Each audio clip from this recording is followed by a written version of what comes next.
Jaya Shri Krishna Chaitanya Prabhu Nityananda Shri Advaita Gadadhar Shivasari Gaura Bhakta Vrinda Jai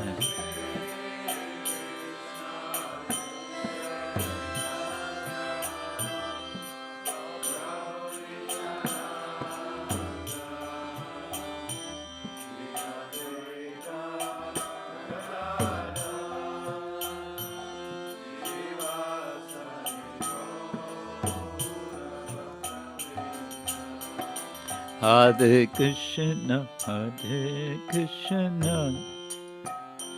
Krishna Krishna, Hare Hare, Hare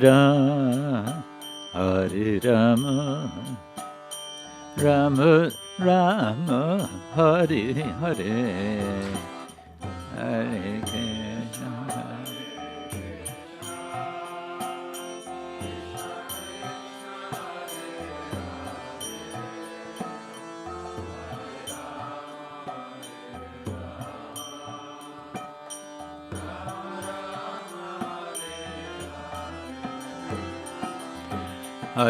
Krishna.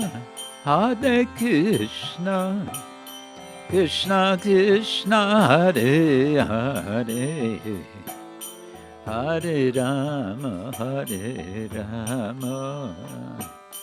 Rama Rama, Hare Hare, Hare Krishna.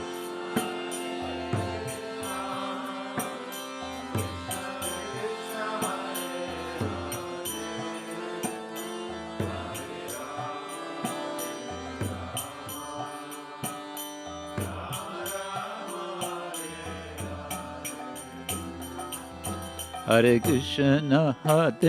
Krishna, Krishna Krishna, Hare Hare, Hare Rama, Rama Rama, Hare Hare, Hare Krishna.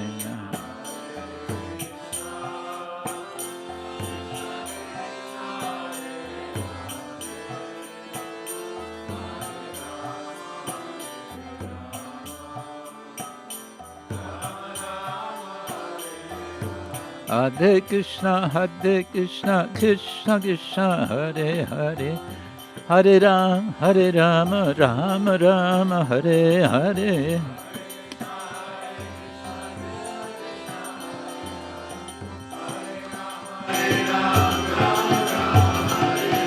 Hare Krishna, Krishna Krishna, Hare Hare, Hare Rama, Ram Ram, Hare Hare. Hare Krishna, Krishna Krishna, Hare Hare, Hare Ram, Ram Ram, Hare Hare. Hare Krishna, Krishna Krishna, Hare Hare, Hare Ram, Ram Hare Hare. Hare Krishna, Krishna Krishna, Hare Hare, Hare Ram, Ram Ram, Hare Hare.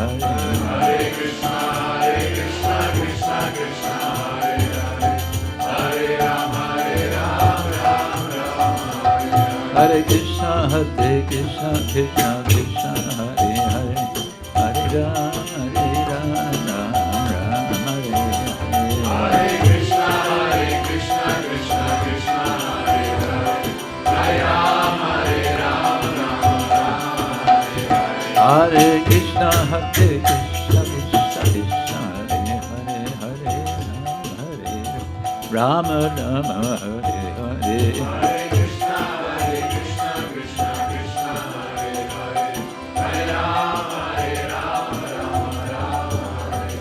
Hare Bo, Hare Bo, Hare Bo, Go Hare Bo.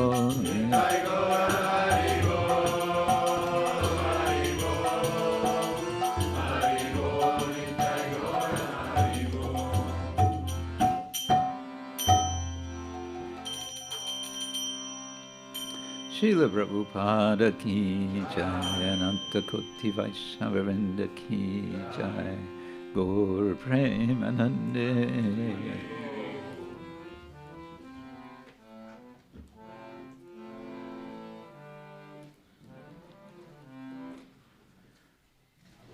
Hare Krishna.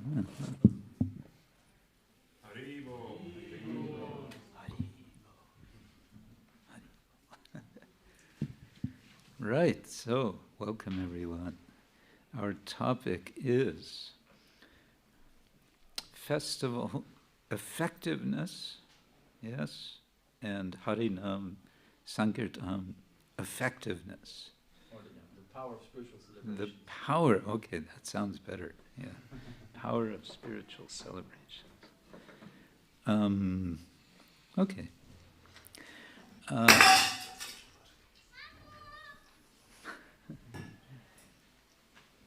Keep us awake. Let me begin with a little reflection on history of spiritual celebrations in our tradition. Let's get some more crying from the kids. That makes it more complete. It's part of the celebration. They're exercising their lungs. We might start with the spiritual world, where celebration is going on constantly. In third canto Bhagavatam, it's mentioned after Varahadev gives a death blow to Hiranyaksha. Afterwards, the Devas are celebrating, very happy that he has dispatched this big troublemaker, cosmic troublemaker. And then it mentions he returns back to Vaikuntha, where a festival is always going on. So that's Vaikuntha, but in Goloka Vrindavan, that's where the party is really happening. And I think we could safely say the primordial festival in Vrindavan, in Golokandam, and also in Boma Vrindavan, is the Rasa Leela. It is the occasion when Krishna plays the flute and the gopis come running and join him. And that is described famously in the Srimad-Bhagavatam, 10th canto, chapters 29, 30, 31, 32, and 33. So it's 5 chapters, and sometimes these 5 chapters are referred to as the Rasa Panchadhyaya.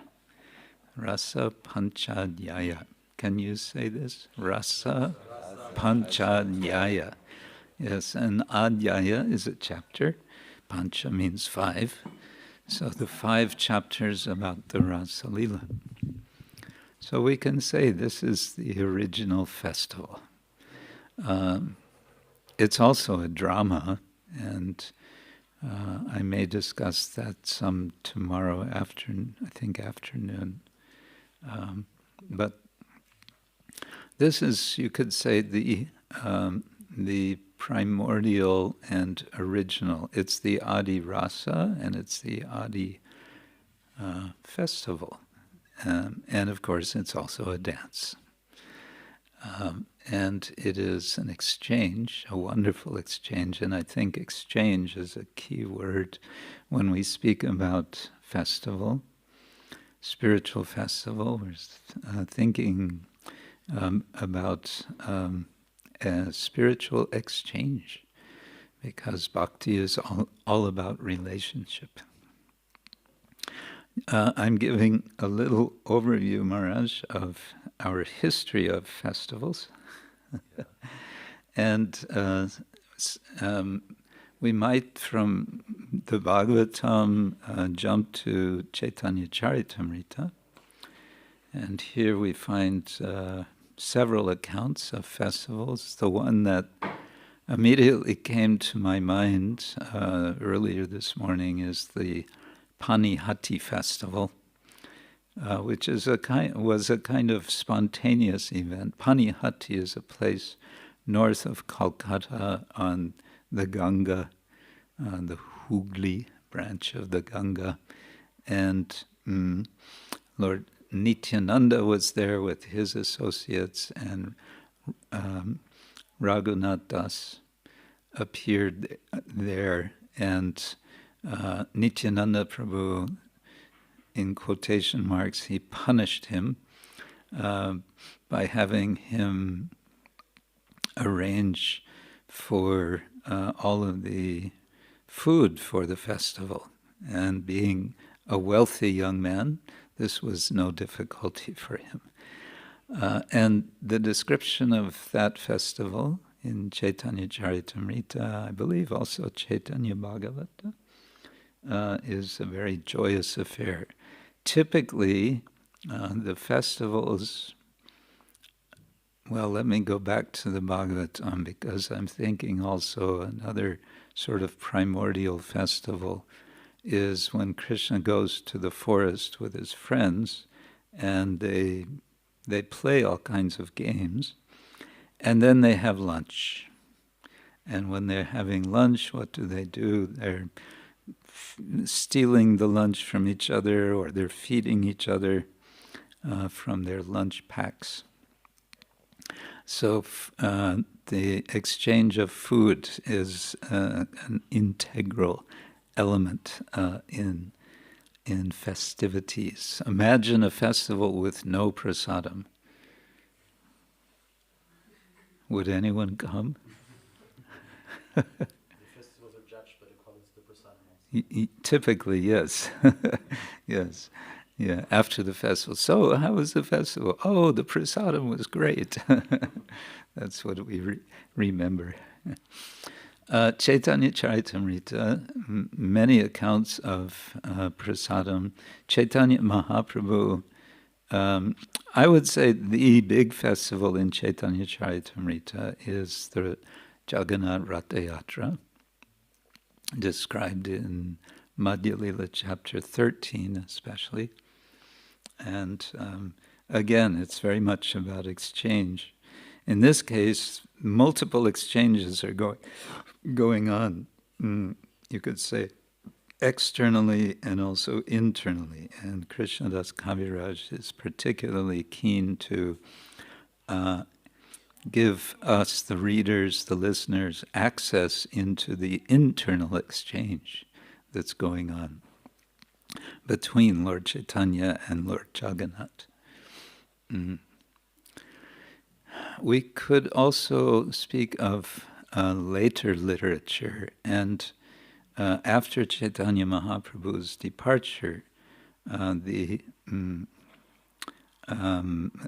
famous festival, which some estimate was maybe 50 years after his departure, was the festival in Ketarigram, which is presently in Bangladesh, on the bank of the Padma River. But recently I read, I found it very interesting, historians have noted that Ketari festival was one of several festivals that were organized by the devotees who had come from Vrindavan, bringing the literature of the Goswamis to Bengal, we could say Greater Bengal, with very specific purpose, which was to bring all of the Vaishnavas together and under a clear and definite understanding of what Gaudiya Vaishnavism is. Before they came, there were all kinds of ideas floating about amongst the Vaishnavas. And so they had a very specific objective to bring the devotees together, and therefore they organized several such festivals. They would call people, all the Vaishnavas together, and they would, usually it was on the disappearance day of some prominent Vaishnava. And in those festivals, then Narottam Das Thakur, Shyamananda, especially, and Srinivas Acharya, they would preach. They would, and they would show the literature. They were also very, in a very focused way, they were making copies of this literature to be made available for the Vaishnavas.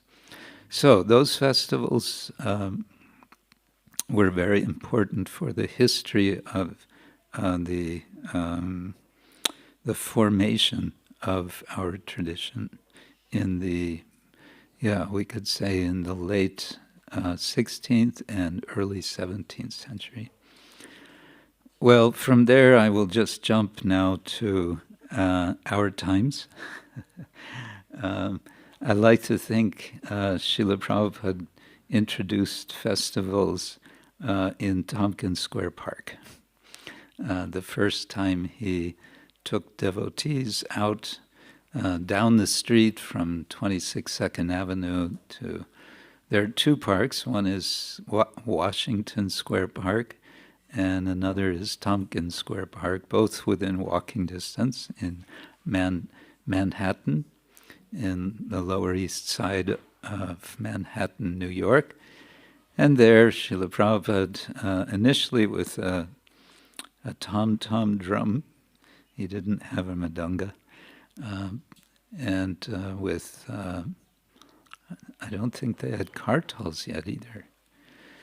And Prabhupada would sing and the devotees would dance. There's some video that shows devotees, very early videos showing devotees. So that also already at that time was very much a festival because there was an exchange. And it was an exchange among the devotees, but also with the wider public.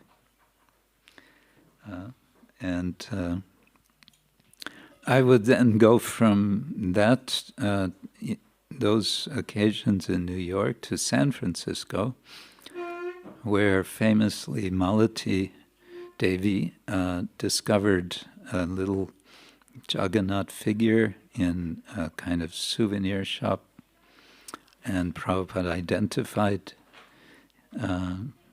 as Jagannath and said, there are two other figures. Yes, she said, there were two other figures.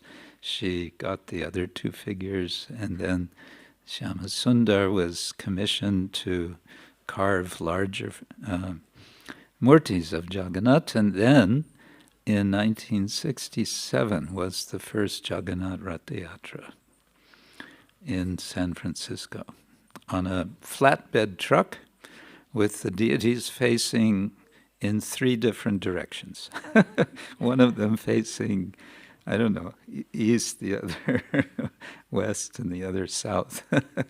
And they went on this flatbed truck. 1967. Of course, Ratha Yatra, Jagannath Ratha Yatra has expanded throughout, over the years, over the decades. And I remember in Vrindavan, why am I saying Vrindavan?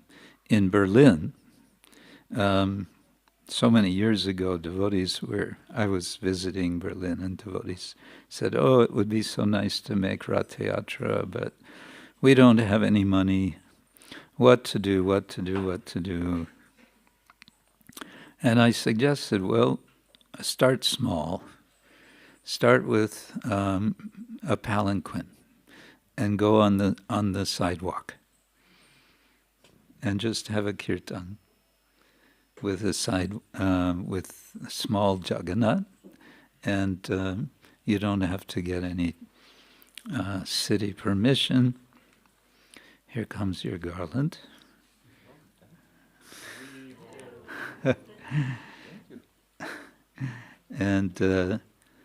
And so they did that, and they were very inspired to do, and they felt like, oh, let's do this again. Let's do it a little bigger. So then they made a little cart, which could also go on the sidewalk, as I remember. And they made kirtan again. They didn't need city permission. They just went out and did it, and it was so much fun and inspiring. Within, 2-3 years, they were to the full-scale Kurfürstendamm Ratha Yatra. Do you remember which year that was? And then one year, the King of Puri was in Berlin. And we said, oh, Maharaj, you are here. You are the king. Your service is to do the sweeping before the cart. No, we asked him respectfully, because that is the seva of the king. And he said, oh, I'm so sorry, but I have to say that it's not possible for me to do that service outside of Puri. If I would be seen by anyone, officials from Puri, that I've done this in another city, I would be in big trouble. Yeah. So he said, it should be the mayor of Berlin. So we invited the mayor of Berlin, but he didn't appear that year. But the king of Puri, Gajapati Maharaj, he attended the procession on Kurfürstendamm, and I remember he, as is proper, the rest of us were not doing properly, he was going barefoot on Kurfürstendamm. Showing respect, we should actually go barefoot, but somehow in the West, for various reasons, generally we don't do that. But he was going barefoot, I remember. Anyway, so this festivity, Srila Prabhupada instructed devotees in Los Angeles that they could make a festival every week. And he described one or two to Tamal Krishna Goswami. And he said, I can give you a festival for every week, for every Sunday. I'll give you an event that you can celebrate. And the one that he described was churning milk to make butter. He said, get many pots and get milk and get everyone churning to make butter. And this would be a way of celebrating Damodar Lila. Yeah. So this is another aspect of celebrations. Utsava is that they are meant for remembering, for smaranam, for remembering the pastimes of the Lord, and they serve in a certain way as a kind of reenactment, so that the sense is that the Lord is present. The whole idea is that devotees want to feel the presence of the Lord, and how to do this, to remember His wonderful pastimes, and not to do this only in our own little bhajan kutirs, but together. And this together is multiplying the exchange, and this multiplication of exchange inspires the Lord to appear. Again, the Panihati festival is the case in point. The devotees were all there. Nityananda Prabhu was there. Raghunath Das Goswami was there, everything was so wonderful, and because it was so wonderful, Chaitanya Mahaprabhu appeared. Not visible to everyone, but to Nityananda Prabhu and others he was visible. So those are some thoughts about our festival tradition. Maharaj, do you want to take from there?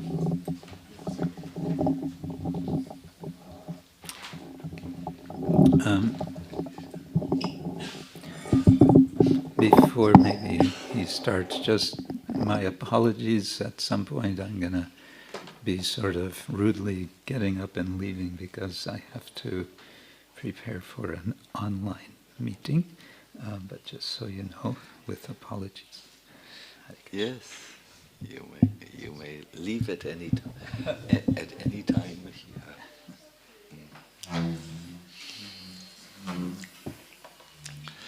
Hare Krishna. Jaya Jaya Sri Chaitanya Jaya Nityananda.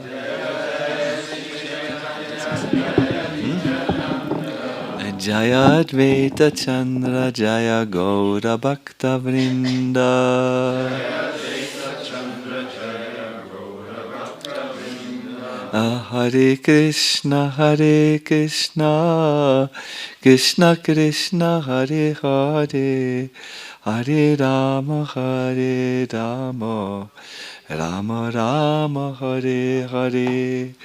Hare Krishna Krishna Krishna Hare Hare, Hare Rama Rama Rama Hare Hare.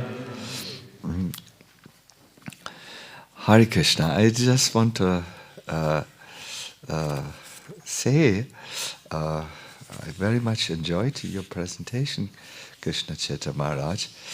You said during festivals Krishna would appear, and you gave the example of the Panihati Rice Festival or the Panihati Festival where there was this Kirtan going on of Lord Nityananda and Chaitanya Mahaprabhu appeared.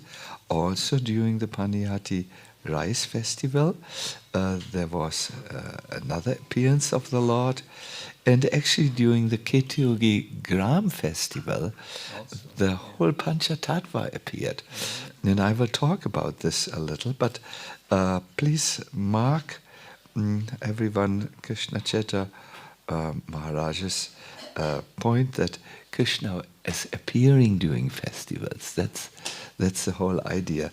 Now there is a beautiful song of Bhaktivinoda Thakur where he actually describes the appearance of Krishna, and I will read it or sing it with you, and then I will try to give some suggestions how during this festival 2025 Krishna might appear in your life.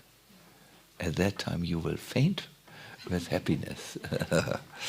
I always feel the Vaishnava history should not be arrested in past events, but it's because this is a spiritual philosophy and spiritual movement, it's ever ongoing. So, but the whole thing is, how can we experience the same or similar experiences?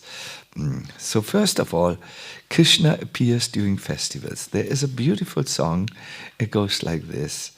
Shoda Bhakata Charana Renu Bhajana Nukula Madhavatiti Bhakti Janani Jatane Palana Kori Krishna Bosoti Bosoti Boli Parama Adara Pori.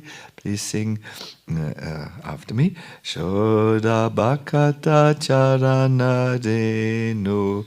Shoda Bhakata Charana Renu. Bhajana Anukula. Madhavati ti bhakti janani. Madhavati ti bhakti janani. Jatane palana kori. Jatane palana kori. It says this last verse which we sang, verse 2. I carefully observe Madhavas, or Krishna's holy days, such as Ekadasi and Jamashtami and Radhastami, Brahmotsava, for they are the mother of devotion.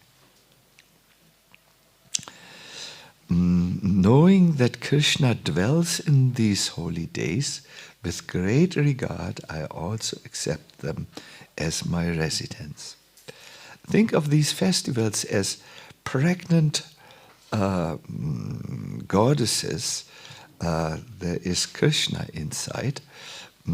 Krishna dwells in these holy days.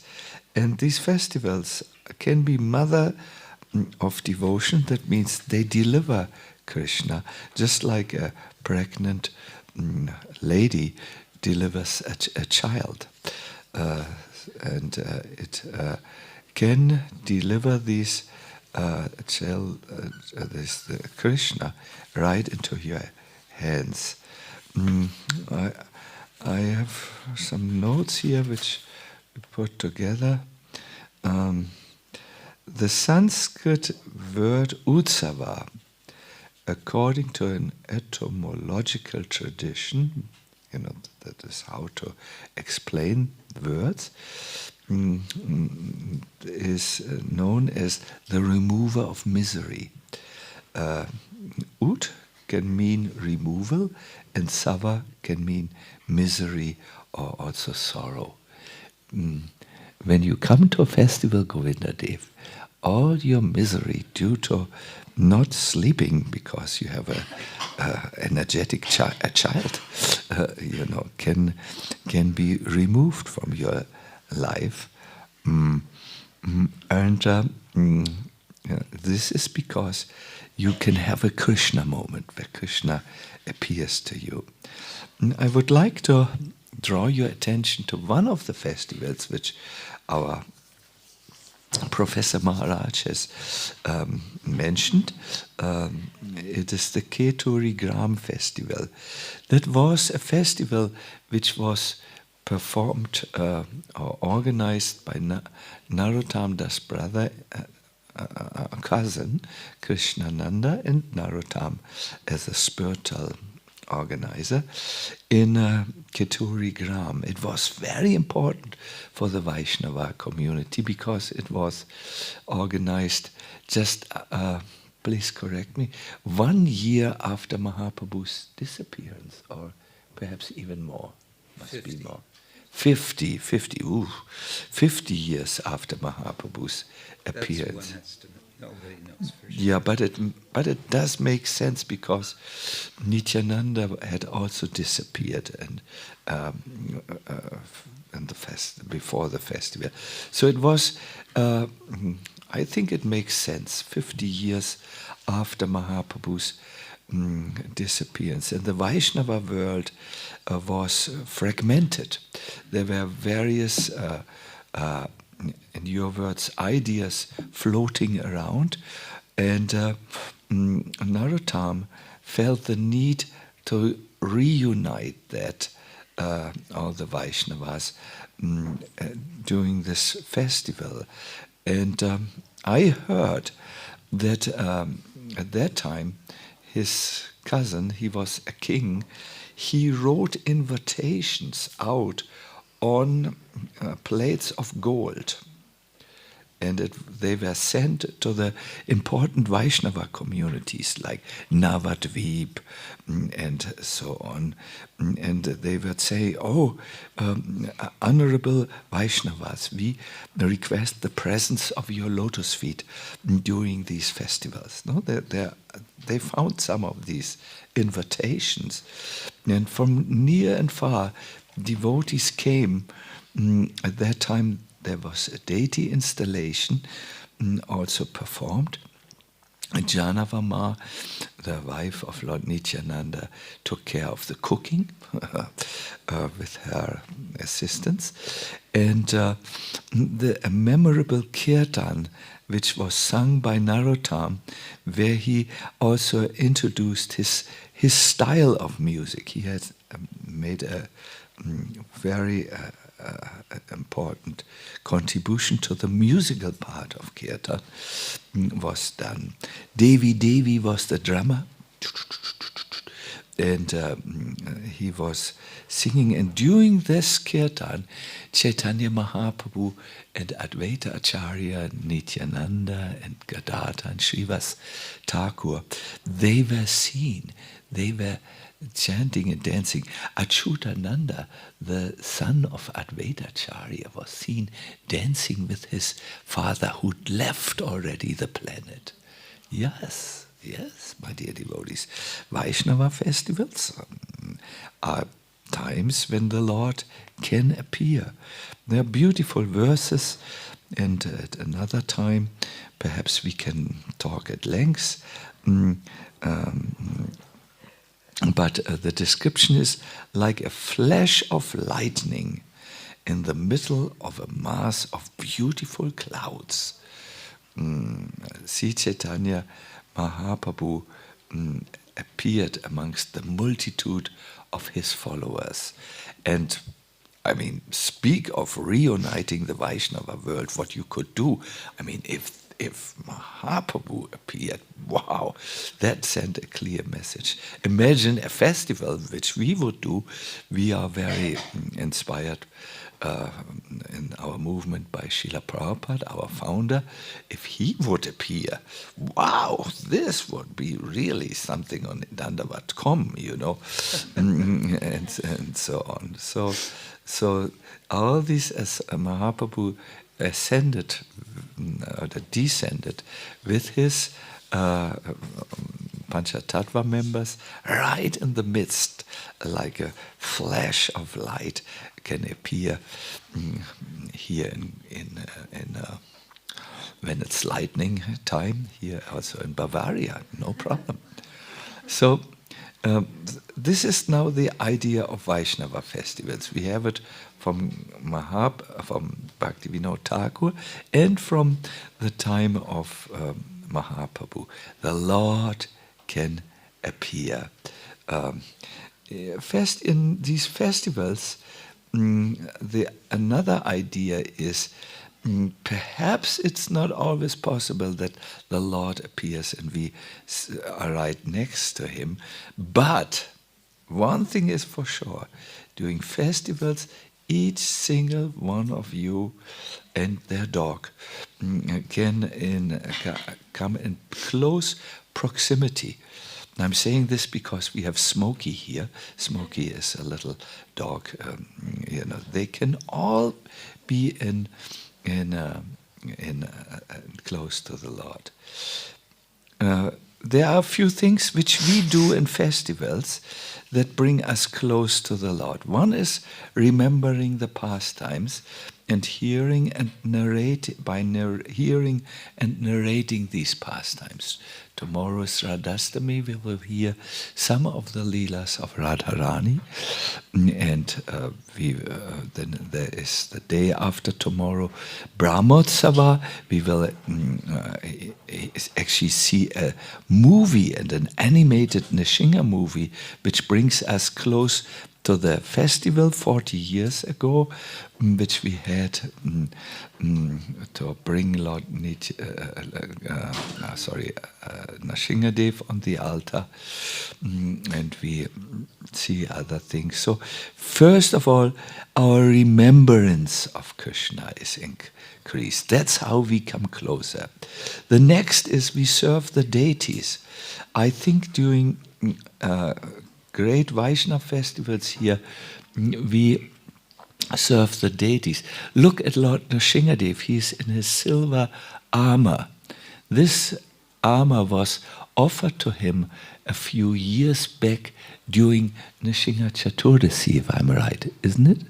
It is pure silver. He is ready to go to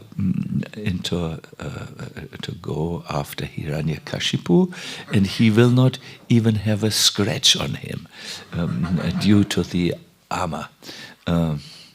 So we serve the deities with new outfits, also beautiful decorations. How do you like this bluish? He looks like being in extraterrestrial, in the heavenly dimension here. We serve him by abhisheks, special artics. There will be an artik with 24 lamps. Lamps you have never seen before in your life. Then, remembering the Lord, serving the deities, then chanting together. There will be extra long kirtans. Yes. Processions will be there where we will go on procession and do Harinam Sankirtan. There is a fourth way in which we come closer to the Lord. Krishna Chaitanya Maharaj has explained the need of prasadam, the joy of honoring prasadam and distributing it and eating it, and like-minded association is very, very good. But I have written down a fifth point. My dear devotees, during festivals we all come together as a community of Vaishnavas. This strengthens our community, and on an individual level, it strengthens each single one of us, because when we have association with devotees, Krishna consciousness is amplified in our heart. So in essence, my dear devotees, Vaishnava Utsavas can be seen as windows into eternity. Windows into the spiritual world, through which the timeless pastimes of the Lord come closer into our daily lives, and thus our hearts are flooded with joy, gratitude, and devotion. Let us go again through the 5 ways in which festivals work their magic. We can remember Krishna by hearing. We serve the deity by appearing for his artiks and the various processions and so on. We can chant together in long kirtans. We can share prasadam together. It's also very nice if we distribute prasadam to others.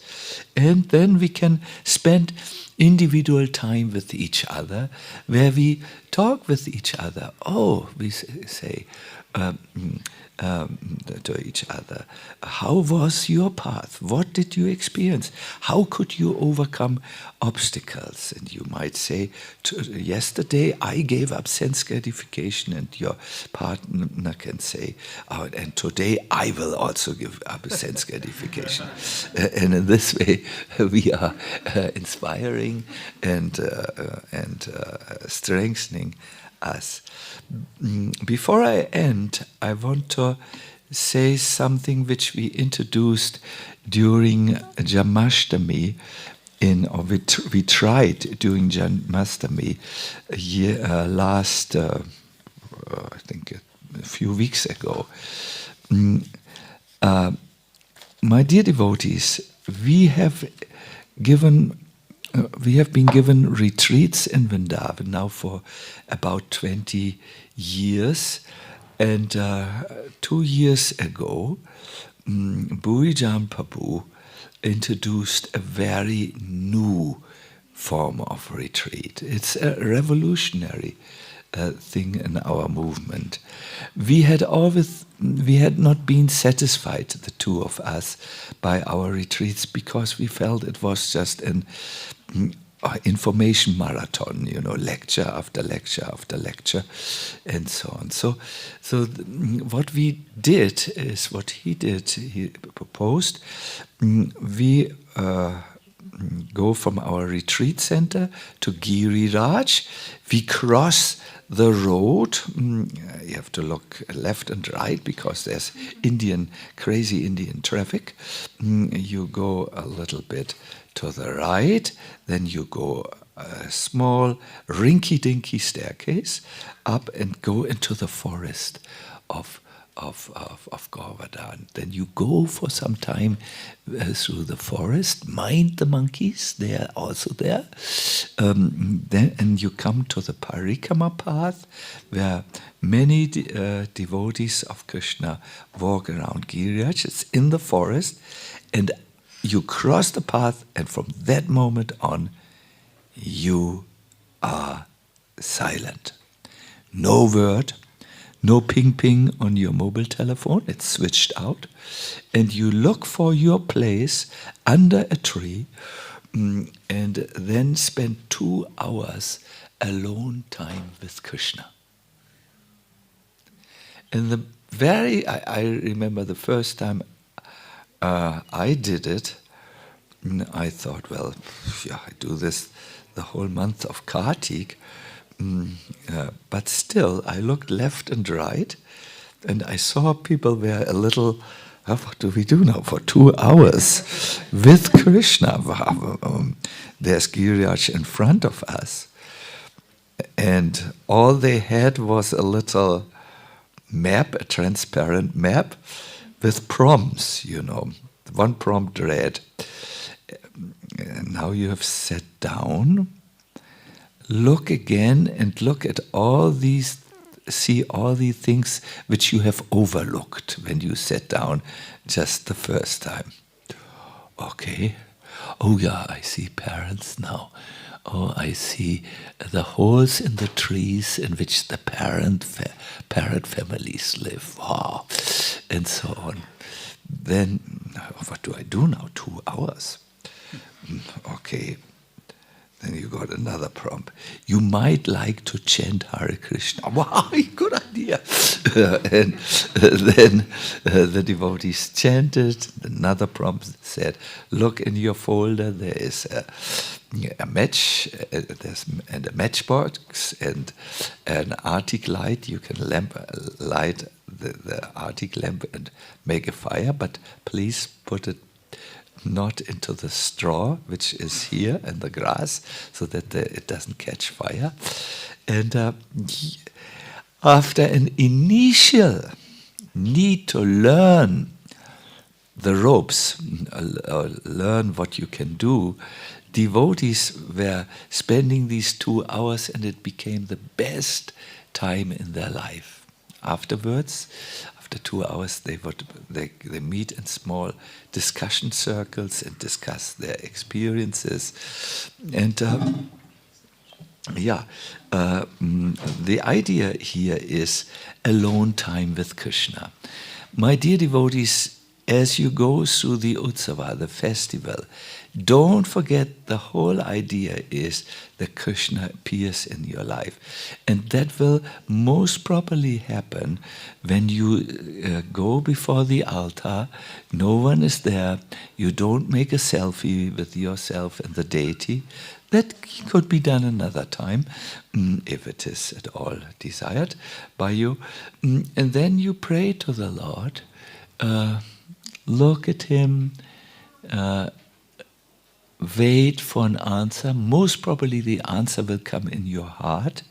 a whisper in the heart, you will notice, a soft voice in the heart. And then you might get your Krishna moment, your magical Krishna moment, where Krishna appears in your life and the festival will become an unforgettable experience for you also. What do you think about this revolutionary suggestion? Wow, you think, wow, good. Yeah, please, when there is time between take part in all these ways which you have learned, which you know, which we have enumerated, these 5 points.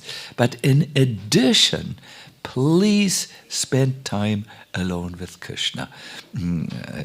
Best in the temple. If the temple is too full, which I can foresee that it will be full at certain times, then also outside is good. Pray, take a prayer book with you, and do whatever you do. Hare Krishna, Gadadha. Welcome. You have almost the right T-shirt.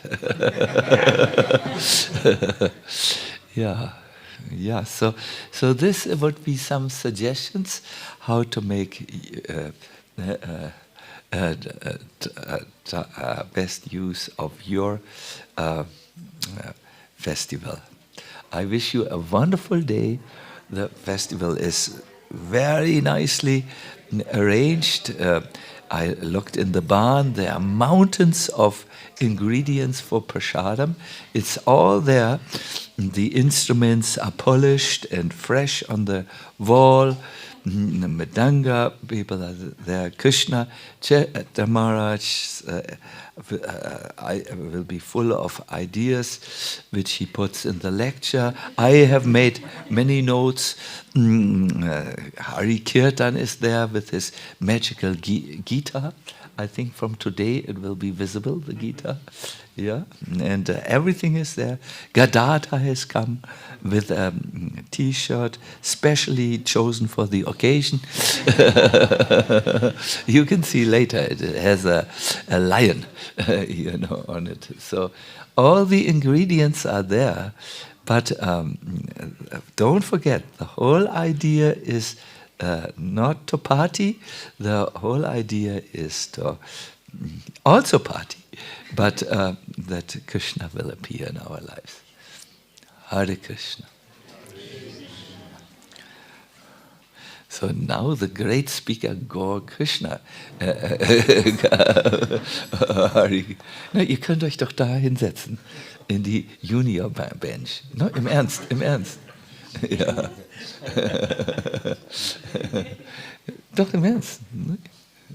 Yes, I would like to invite Kirtan Guru and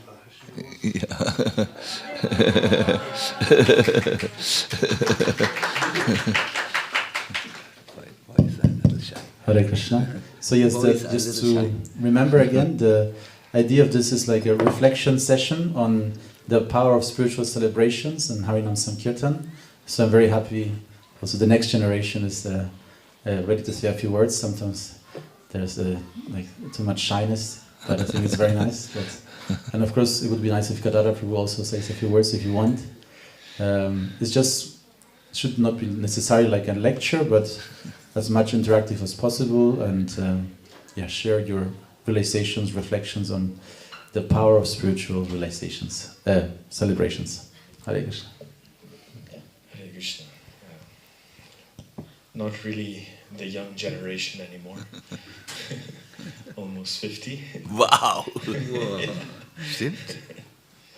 Yeah, but definitely on the junior bench here. I was contemplating this morning what possibly I could say of value in this circle of devotees, exalted speakers. And as I was thinking about it, and also this morning in Maharaj's lecture, he had also mentioned very similar thoughts that I had gathered that I wanted to share, and I felt, okay, this is some kind of confirmation.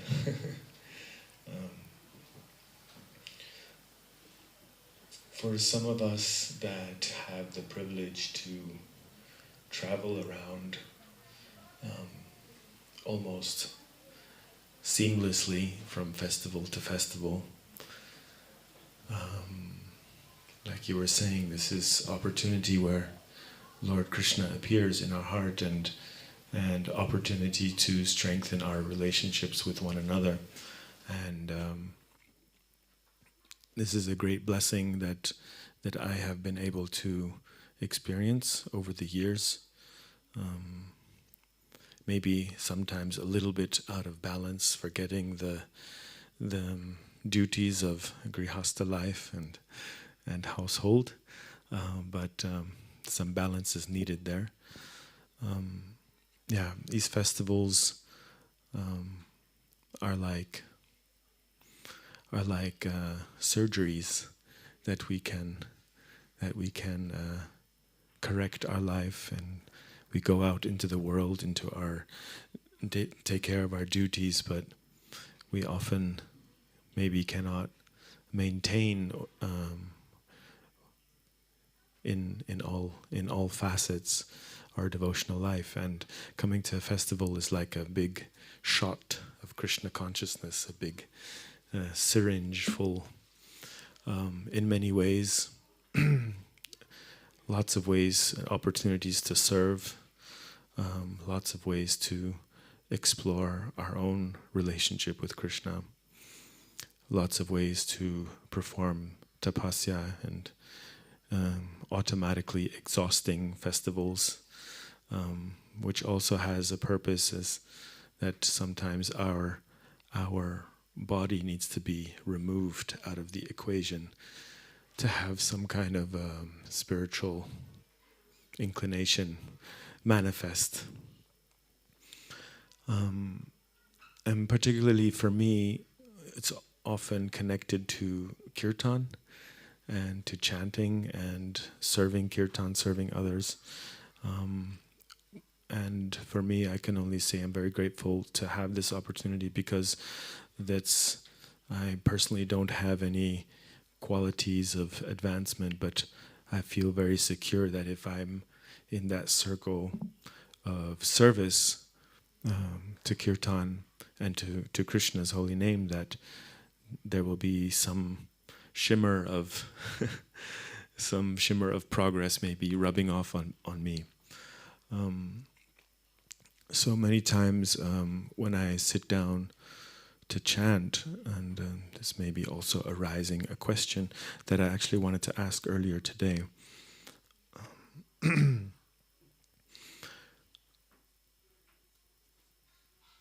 It is more rare to be a guest at festivals than to be part of the festival, at least my experience, and that also brings a certain responsibility, leading Kirtan and being part of the festivity. And we were talking this morning about chanting and and the right approach, and it was interesting, Maharaj, how you were saying that Krishna is attracted by humility and meekness, and thinking of all our previous acharyas that are before us, there's often a very distinct melancholy in their songs, deep melancholy or humility that we would say. And I think as devotees, sometimes we may mistake that as like a lacking culture, or a culture of there's something lacking within us. So I want this may be a question that is arising, because I think about it sometimes, being a Kirtan, I'm not going to say leader, but a Kirtan facilitator. There is a need to have humility, true humility, to attract Krishna, but at the same time, there is no lacking for chanting. Nothing is missing for us to chant. Everything is already present. There we are, eternally full of knowledge and bliss in our in our purified state. So it's almost like a reverse engineering where we have to remove the things that are not supposed to be there to enter that state. But we do have to have humility to attract Krishna. And my question here is, how do we develop that real humility? Not the humility that is guilt or false pretense. We may say, like in all these bhajans, I am the most fallen. But do we really believe we're the most fallen? Are we really that humble? So how do we develop that right mood in chanting, knowing that there's nothing lacking, but we need to have humility to attract Krishna, and in so doing also facilitate a festival for the devotees.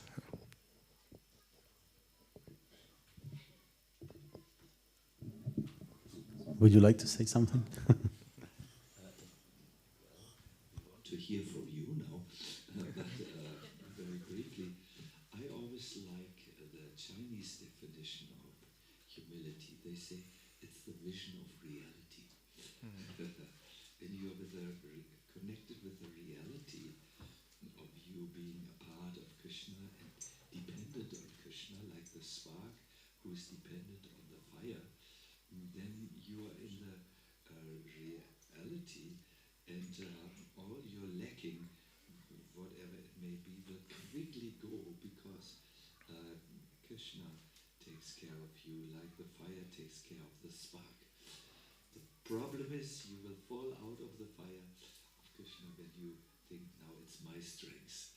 If the spark thinks it's my strength, it's wrong, but it can happily dance, aware of its smallness, without any feeling of minority complex when it dances in the fire. But it can only come in the fire if it is understanding, I'm not the fire, I'm the spark. I have to connect. Vision of reality. It's always blissful. Thank you, Hari Kirtan, for your wonderful reflections, also how to enter the festival with the feeling of, yes, I want to connect again with Krishna. I need Krishna. I must go to Krishna.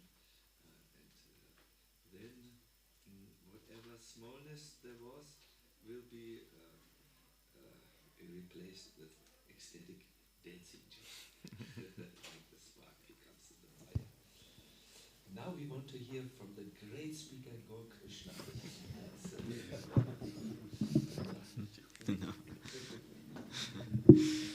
We are the humanists.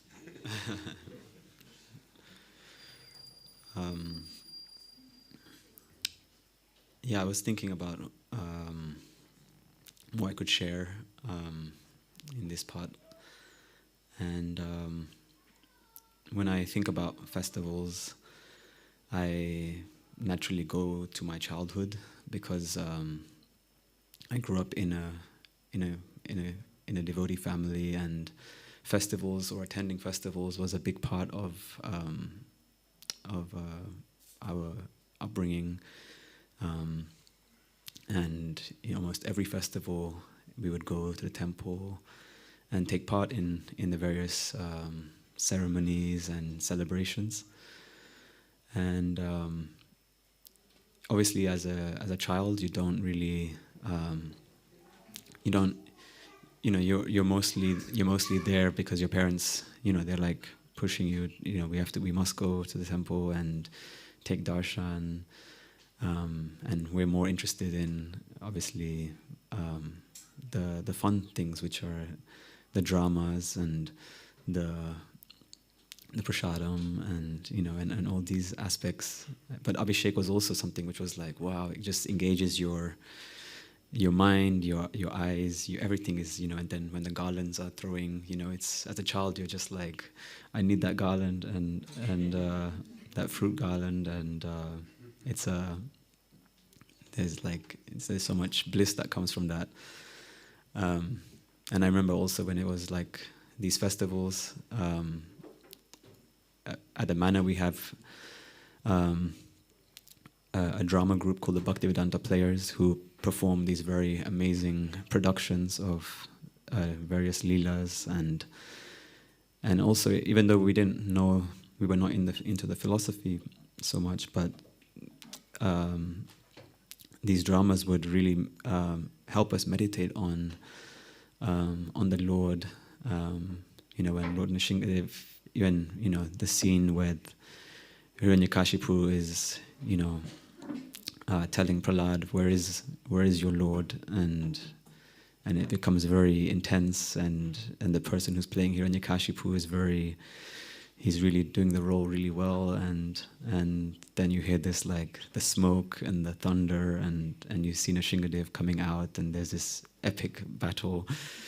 And for us, I remember like it was so wonderful because you think of Lord Nrsimhadev and it just stays in your mind, and every year you look forward to that. So it's but then when I look on a deeper level, especially now being older, and I feel like those festivals and those experiences really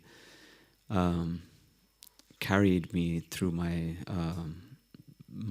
life, actually, because it somehow stayed as an impression, and I may not have understood so much then, but it somehow helped me come more and more closer to Krishna as the years go by. And of course, life has its challenges and it has its tests, but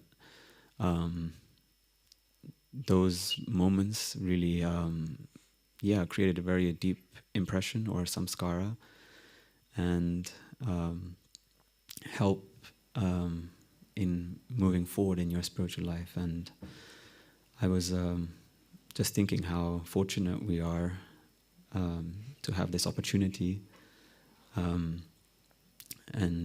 I found just a little quote or two quotes from Srila Prabhupada, where he shared something very nice about festivals, and I thought just to read that. I hope I have it.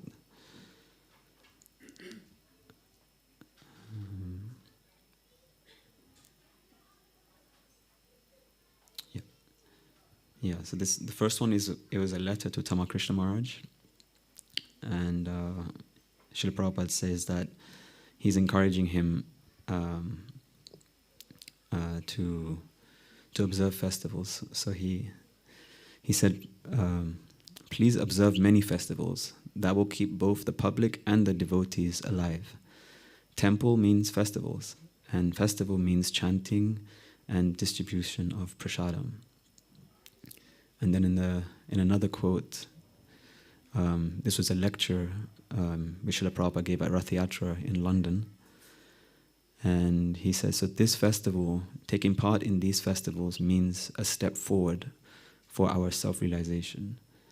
And he goes on to speak about how simply by seeing the Lord on the chariot, one makes advancement for stopping the repetition of birth and death. And he's basically Srila Prabhupada encourages more and more to take part, because this whole process is it's wonderful. It's to chant, to worship the deities.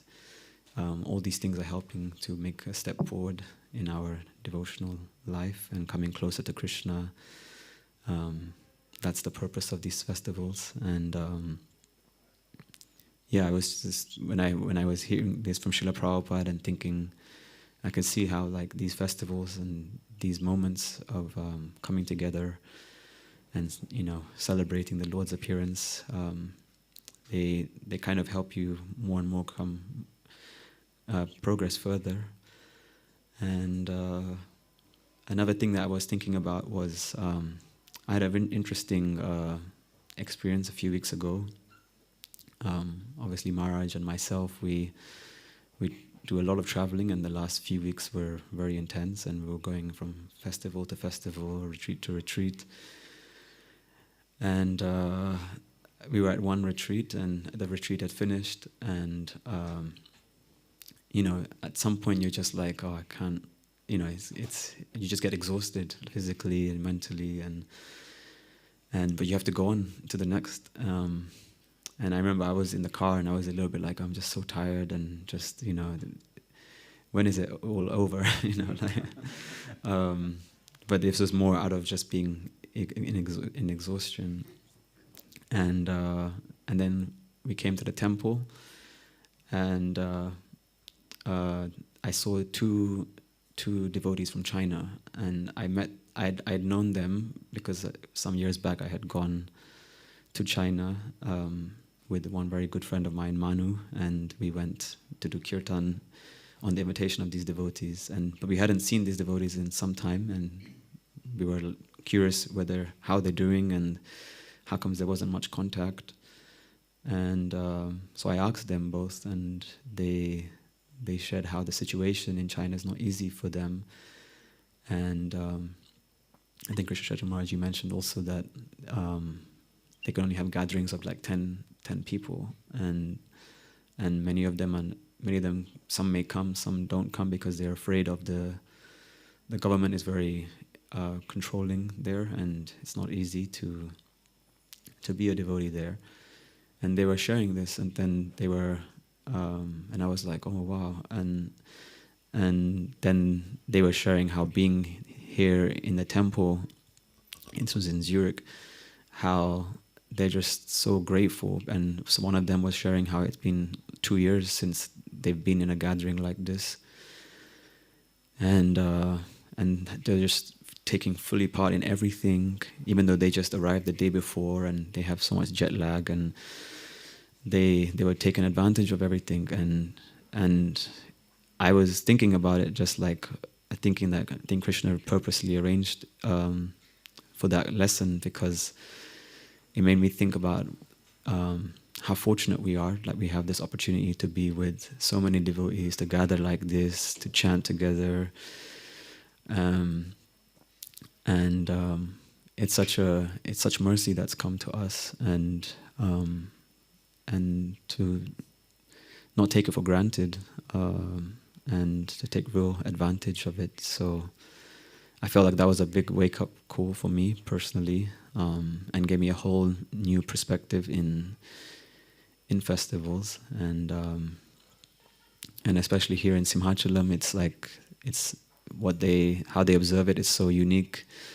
And I was thinking how some years back we were on the procession here, and Kadamakanana Maharaj was leading, and then I was leading the Kirtan, and I was somehow near him, and then he kind of motioned to me to tell me something, and then he said, here you won't find anywhere in the world where they celebrate like they do here, because it's a full day of just celebrations, and I very much feel coming to Lord Nrsingadev always is very, you really know the Lord is here, and you can contact him, and he will definitely respond. And so that's just some thoughts on some things. So thank you. Hare Krishna. Thank you very much. Maybe I can give one question or about the ingredients for a celebration. Humility was mentioned, and because the Kuturi festival was mentioned, I was always thinking that the main aspect of Narottam Das Thakur's life was he was in separation. He had so much pain in separation, trying to meet the Lord again, and it's, as far as I understand, it culminated in the Lord actually appearing before him during that festival. So maybe we can talk a little bit about cultivating this feeling of separation, so maybe one day it can culminate in reunion.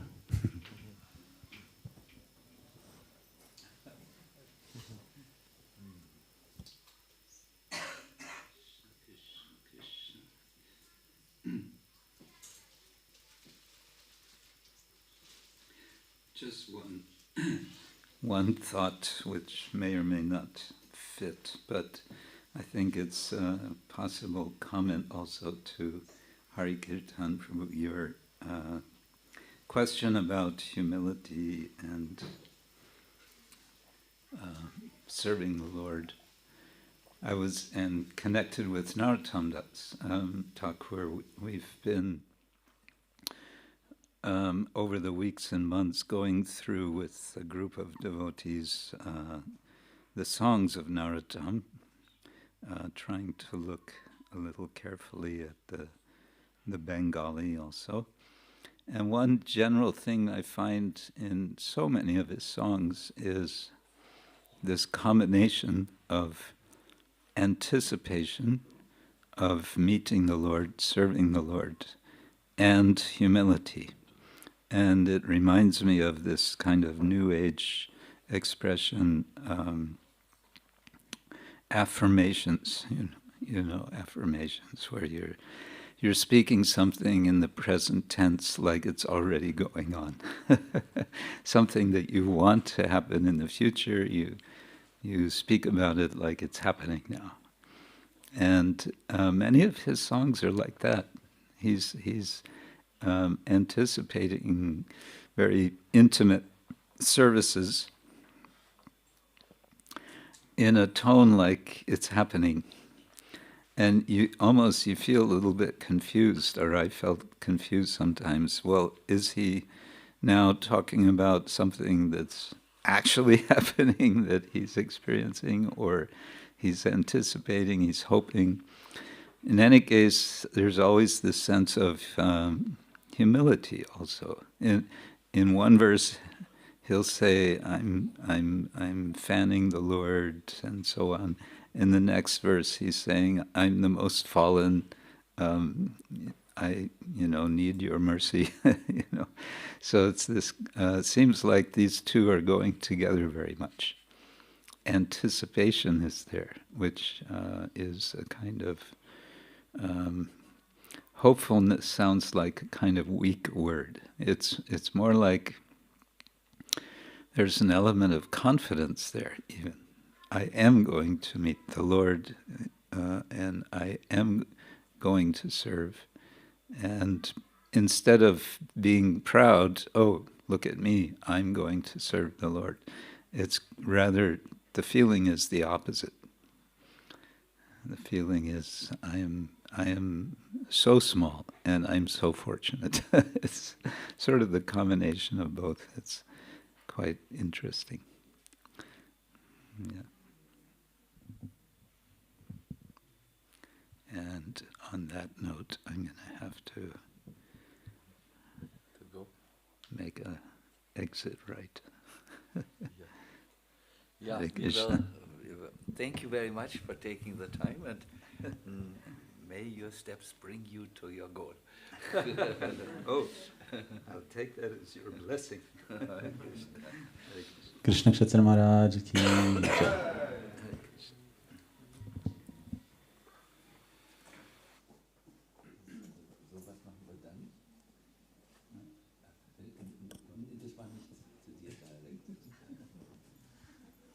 Maybe we can just continue in the round and elaborate about this topic or any other topic, or maybe also if Gadada Prabhu would like to say a few words.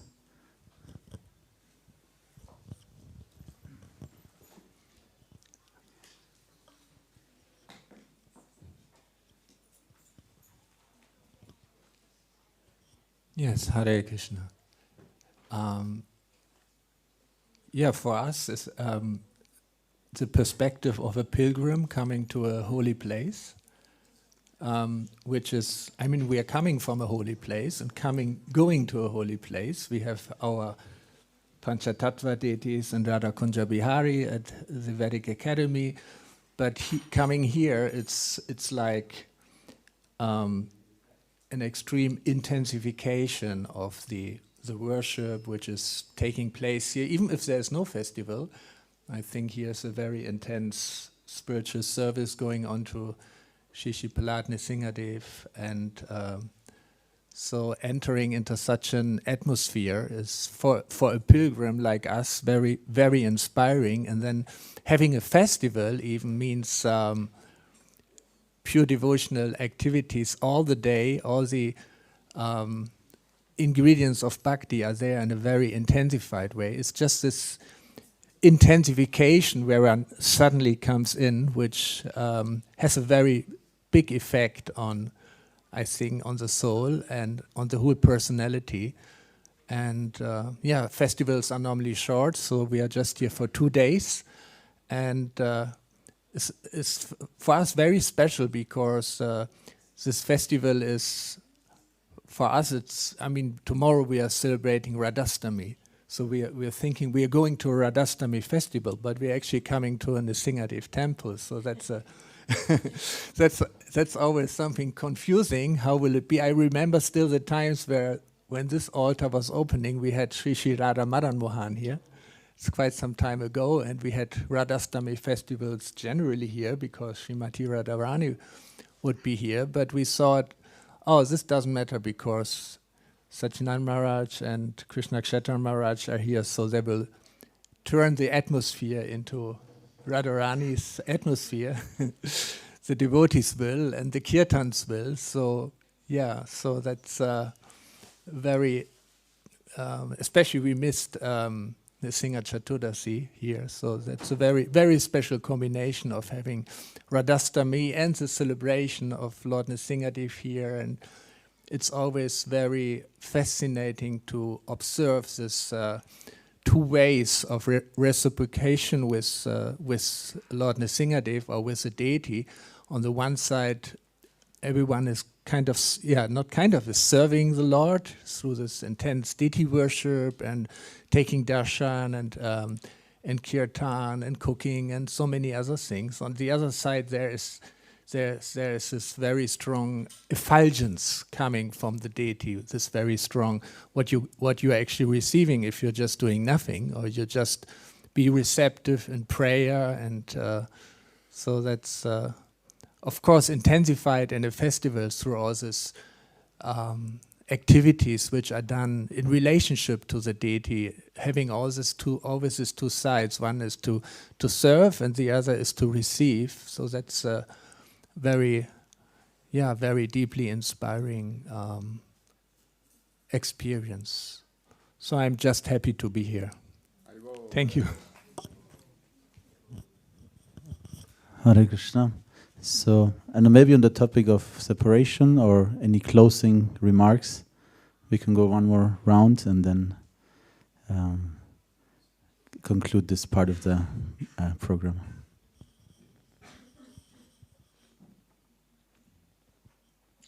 There is one work of Bhaktivinoda Thakur. It's called Bhajan Rahasya. Worshipping Krishna. And he has one chapter. It is towards the end, I believe it's the 6th chapter or 7th chapter. I'm sorry. Where he says the most congenial or the most efficient way to associate with Krishna for a soul in this world is to associate with him through feelings of separation. If you think a little bit about it, when a near and dear person is not with you at the moment, then if you think of the person with a feeling, oh, I would like to be again in your association, in some ways the person comes in your heart. No? You see the person, you feel towards the person, and so on. So it is interesting, especially in relationship to Krishna. You may not feel his presence outwardly. You may not engage and play with him, in serving him by fanning him or giving him foodstuffs. But if you just can bring yourself to think, oh Krishna, I really wish you would be there, then somehow Krishna, who may be very distant from you, all of a sudden is in your heart. Do you understand why? Because feelings are in the heart, and if you have a feeling for Krishna, even in separation, oh, I need you, and so on, then Krishna is through this feeling of separation, which is a matter of the heart, ready in the heart. So Gadada spoke of the idea of pilgrimage. In pilgrimage you have one part, it's called Mandira Gamana. It is when the pilgrim has arrived in the place of pilgrimage, but now he directs his steps up the staircase to enter into the temple. And that is an emotionally very important part of pilgrimage. You are now coming very close to the Lord. You may think of what will you bring the Lord. There is the donation box. Okay, you put some donation. I mean, you Hare Krishna devotees are poor, but the normal pilgrim, he will bring something to the Lord. As he approaches the temple, he will think about, soon I am with the Lord. And in this way, the feelings of separation become, so to say, heightened and fulfilled as he practices Mandira Gamana, that is moving towards the temple. So all you pilgrims, all you devotees separated from Krishna, if you feel like that, do a lot of Mandira Gamana, approaching the temple. Prepare yourself, prepare your dress. You know, this is a time for your dress to be clean. You know, there should be nice, clean dress. The ladies may like to arrange their dress so that it is really pleasing to the Lord, and in this way prepare yourself and overcome your separation.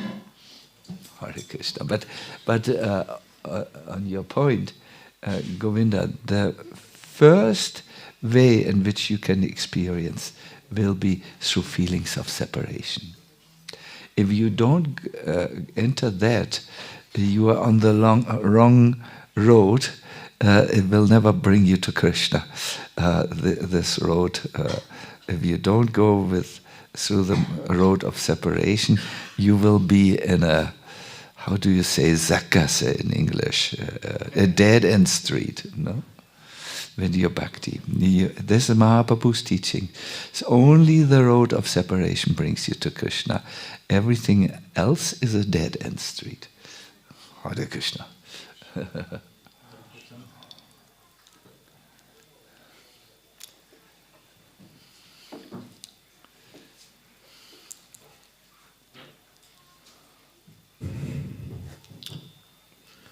Yeah, how to make Krishna appear. I think this is also relevant when we chant and lead Kirtan to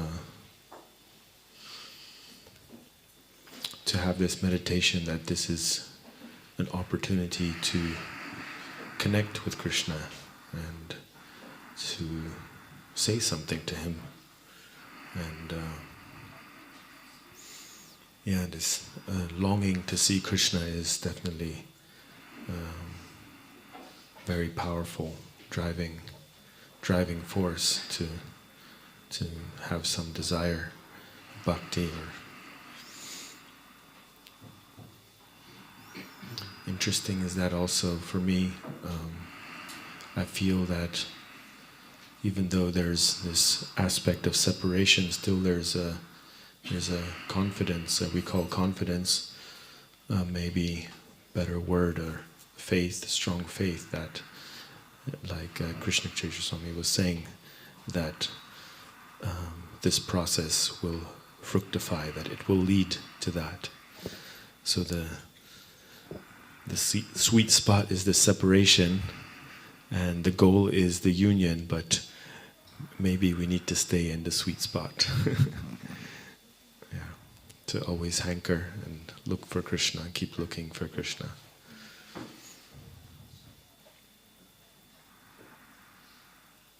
And festivals are, of course, great opportunities to experience that. And yeah, there was another thought I had this morning, and maybe a little bit off topic, but how we always read about different pastimes of different avatars of Krishna and Vishnu, and how they seem to be so distant, and how we would never imagine ourselves to be part of those stories. Only, let's say, close associates of Krishna get to be part of all his different leelas, as Ram, as Krishna, as whichever avatar.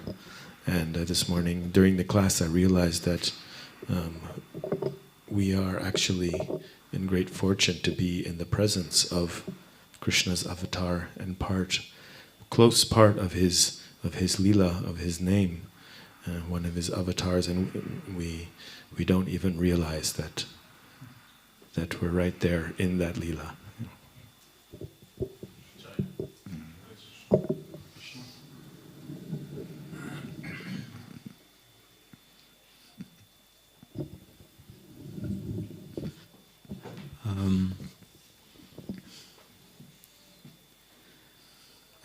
I feel also the power of these festivals is that it generates an atmosphere, especially amongst devotees. We often hear, be in the association of devotees, because it also it brings forth like these essential points in our spiritual life where we really wish to be close to the Lord. We really need the Lord. We need His shelter. We need His presence in our life. And these gatherings are really, there's an atmosphere generated by coming together. At the same time, I was thinking also, I really like when Maharaj, you share always about being, have your alone time with Krishna also, because in that time also it's one-on-one now. It's very personal with the Lord, and